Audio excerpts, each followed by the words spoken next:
I think the hardest thing for me was after a lifetime of doing whatever I could for the country or my agency or my boss, all of a sudden you're at this moment where it's, what do I want?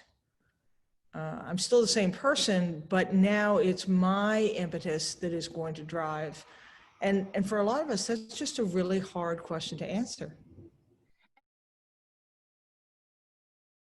Yeah, I think you have to think differently about what you have to offer. So for me, I knew I wanted to be in the private sector. And in fact, I wanted to be not just in the defense industrial complex, but kind of in the new American economy.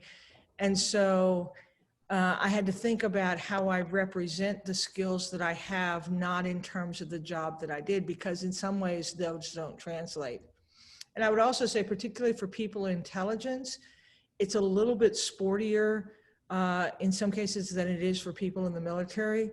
The private sector tends to know what they get when they get a colonel or they get an admiral or they get first sergeant.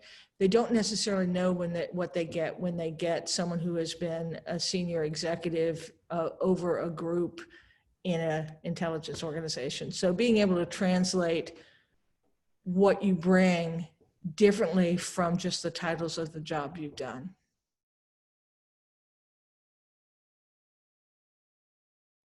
I would say you will find so many people who are willing to help share their experiences about how they've done it.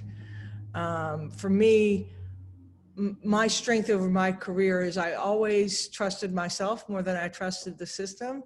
And I have a pretty good view of who I was. So what I did was made some determinations early about what I wanted and what I didn't want, not in terms of the jobs, but in terms of the parameters of the job. So I decided early on that I didn't want to be a full-time employee. I'd been a full-time employee for 40 years. I wanted a chance to build a portfolio. And so to me, my innovation was in charting my own course, taking advantage of the advice, but knowing who I was at my core and the kinds of things I wanted to do.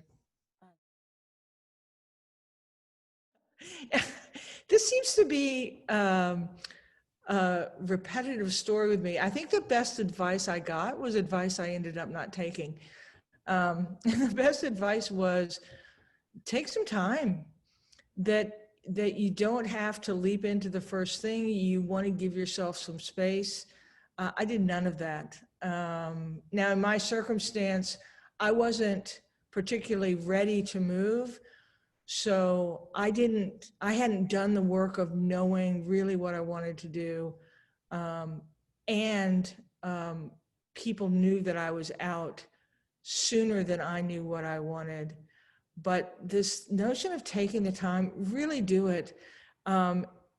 You aren't going to have a one-time limited offer. And quite frankly, if it's a one-time limited offer, it's probably not the one that's going to be the best for you.